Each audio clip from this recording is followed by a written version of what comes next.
Hello, അസ്സലാമു അലൈക്കും.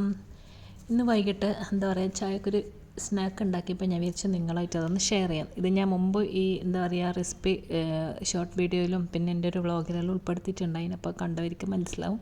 അപ്പോൾ എനിക്ക് ഭയങ്കര ഇഷ്ടമുള്ളൊരു ചായൻ്റെ കടി ഇത് കേട്ടോ. അത്ര ഈസിയാണ്. അതിന് വേണ്ടിയിട്ട് ഞാനിതാ മറ്റേ ചിക്കൂട്ടപ്പഴം ഉണ്ടല്ലോ, അതായത് നാട്ടിലെ നല്ല പഴുത്ത മൈസൂർ പഴം അതെടുത്തിട്ടുണ്ട്. ഇനി 2 പീസ് വെല്ലം.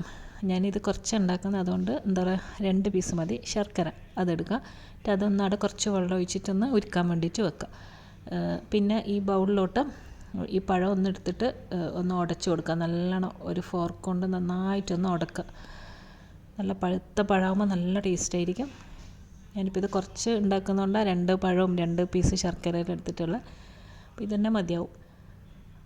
ഇനിയിപ്പോൾ ഇത് നല്ലോണം ഒന്ന് ഉടച്ച് വെച്ചിട്ടുണ്ട്. ഇനി ഇതിലേക്ക് നമുക്കിതാ ഉരുക്കി വെച്ചിട്ടുള്ള വെള്ളം ഉണ്ടല്ലോ, അതൊന്ന് അരിച്ചിട്ട് ഇതിലേക്ക് ഒഴിച്ചു കൊടുക്കാം. നല്ല കട്ടിയായിട്ടുള്ള ഇതാണ് വെള്ളം ഉരുക്കിയത്. അത് ഇതിലേക്ക് ഒഴിക്കുക. അരിച്ചിട്ട് തന്നെ ഒഴിക്കുക.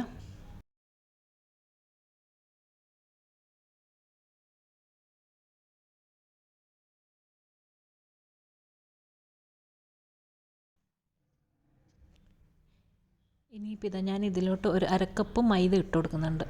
ശരിക്കും ഇതിൽ മൈദ കുറച്ച് കൂടുതൽ തന്നെ വേണം. ആ ഒരു ബാറ്റർ നല്ല കട്ടിയായിരിക്കണം.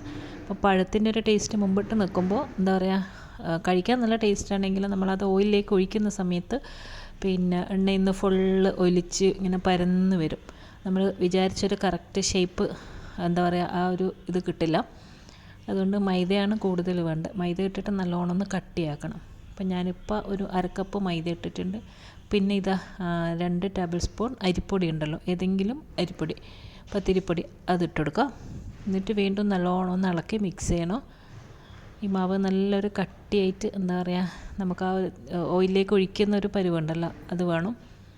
ഇനി ഇതിലേക്ക് ഒരു 1/2 ടീസ്പൂൺ ഏലക്കായ് പൊടിച്ചതും പിന്നെ ഒരു 1/4 ടീസ്പൂൺ താഴെ എന്താ പറയുക ഒരു പിഞ്ച് ഉപ്പ് ഇട്ട് കൊടുക്കുക.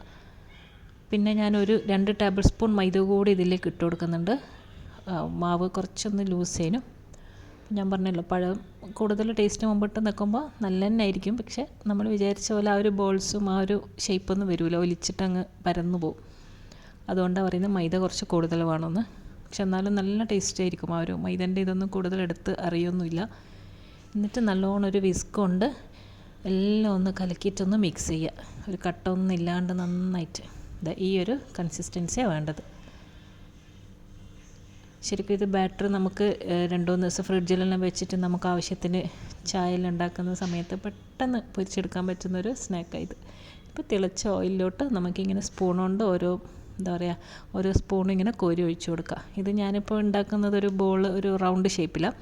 ഇത് ശരിക്കും ഒരു എന്താ പറയുക കുറച്ച് നീളത്തിൽ നമ്മുടെ പുളിയല്ലില്ലേ ആ ഒരു ഷേപ്പിലെല്ലാം ഉണ്ടാക്കും. അതിനാണ് നമ്മുടെ നാട്ടിൽ പുളിവാരൽ എന്ന് പറയുന്നത്. ഇത് നുള്ളിയിട്ട പുളിവാരൽ, അങ്ങനെ എന്ത് വേണമെങ്കിലും എന്താ പറയുക പേരിട്ട് വിളിക്കാം.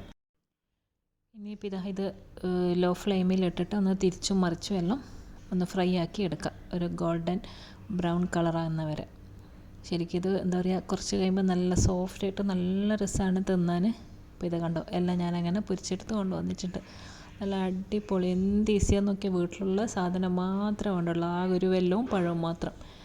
അപ്പോൾ ചായ ഉണ്ടാക്കുമ്പോഴേക്കും നമുക്ക് കടിയും റെഡിയാക്കാം. അപ്പോൾ ഞാനിത് വെല്ലച്ചായ ഉണ്ടാക്കി. നമ്മൾ ആ വെല്ല ഉരുക്കിയ ചെമ്പുണ്ടല്ലോ, അതിൽ ഞാൻ കുറച്ച് ചായ ഉണ്ടാക്കി. എനിക്ക് ഭയങ്കര ഇഷ്ടമായി വെല്ലത്തിൻ്റെ എല്ലാം. അങ്ങനെ നല്ല അടിപൊളി ചായയും പിന്നെന്താ നുള്ളി ഇട്ടതും എല്ലാം ഇവിടെ റെഡി ആയിട്ടുണ്ട്. അപ്പോൾ ഉണ്ടാക്കി നോക്കാത്തവരുണ്ടെങ്കിൽ ഇതുപോലെ ഒന്ന് ട്രൈ ചെയ്ത് നോക്കുക, എല്ലാവർക്കും ഇഷ്ടപ്പെടും. അപ്പോൾ വീഡിയോ എല്ലാവർക്കും ഇഷ്ടപ്പെട്ടു എന്ന് വിശ്വസിക്കുന്നു. അപ്പോൾ അടുത്ത നല്ലൊരു വീഡിയോ ആയിട്ട് ഇൻഷാ അല്ലാഹ് ഇനിയും കാണാം. അസ്സലാമു അലൈക്കും, ബൈ.